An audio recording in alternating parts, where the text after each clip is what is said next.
Hey, we're back. This is Blue, and I'm bringing you our deck profile for Ishizu. So, as we found out that Ishizu, Merrick, and Odeon were all kind of a family, Merrick went nuts. Odeon was his best friend, the person who kept evil Yami Merrick at bay. And then Ishizu was the do-good sister. So it was very interesting how it's not just the antagonist in Battle City, but that whole family plays parts in different aspects of the story. So Ishizu, using her Millennium Necklace, was more or less kind of like a seer. She was all-seeing. She knew she had this tool in the bag, but then Kaiba from the past sends a message to Kaiba in the future, and he takes the steal from there. But nonetheless, she played a really cool deck with some interesting cards. So let's go through and see what we have here. 3 Agido, I can't remember. So 3 of this guy. Interesting that her deck is comprised all of fairy type monsters.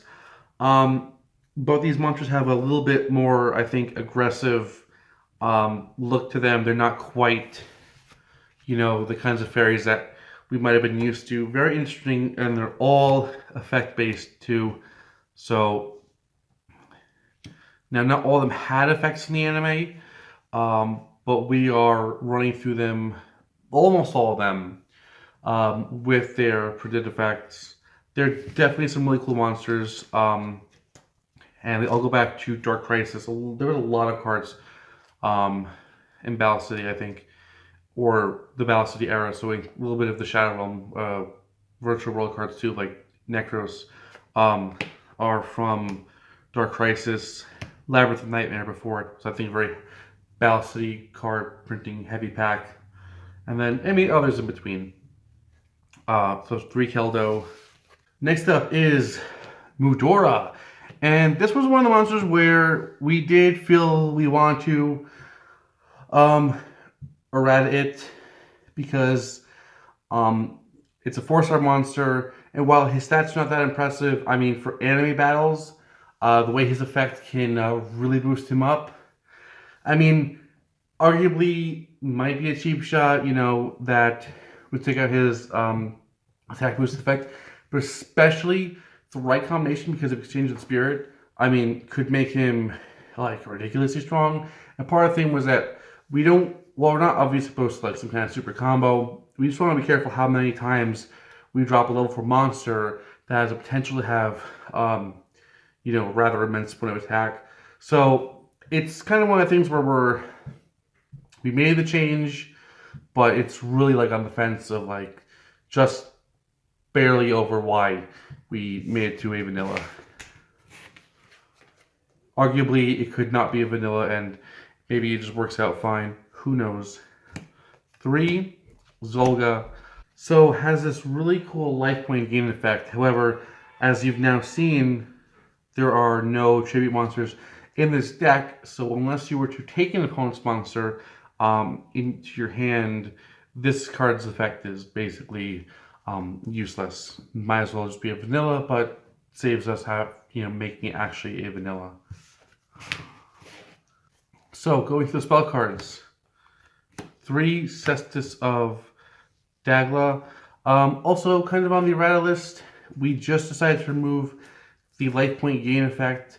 We didn't want to do too much else. I know this deck is one we're hitting in kind of some weird ways.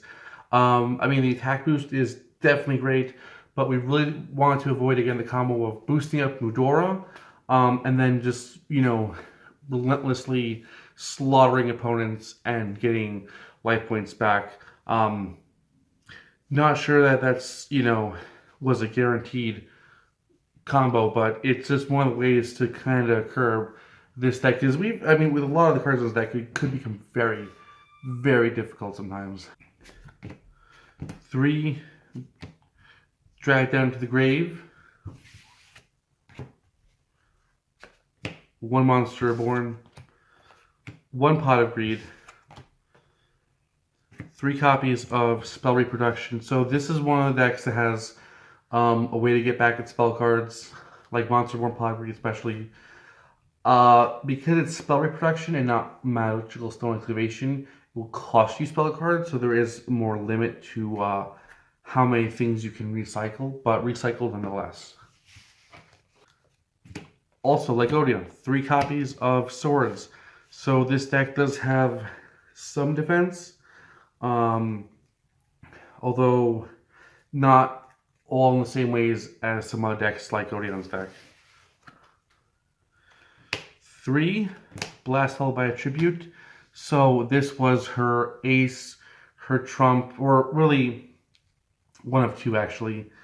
So this was the thing that would have allowed her to have won against Kaiba had he followed through with what she had envisioned him doing. So yeah, a really cool card. Again, shout out to Dark Crisis. But unfortunately, her little combo never came to fruition. She did, however, pull off another combo, and again, this card is what could have made Mudora really powerful.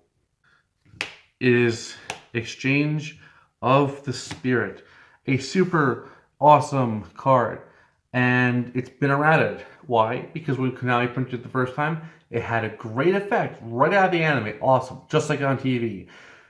And then they changed the card from all your deck to like what, 15 cards. So when we play with this card, we're playing with the erratum that we are using the original printed effect, which mimics the anime, versus its nerfed effect, which is just kind of sad. So that's all.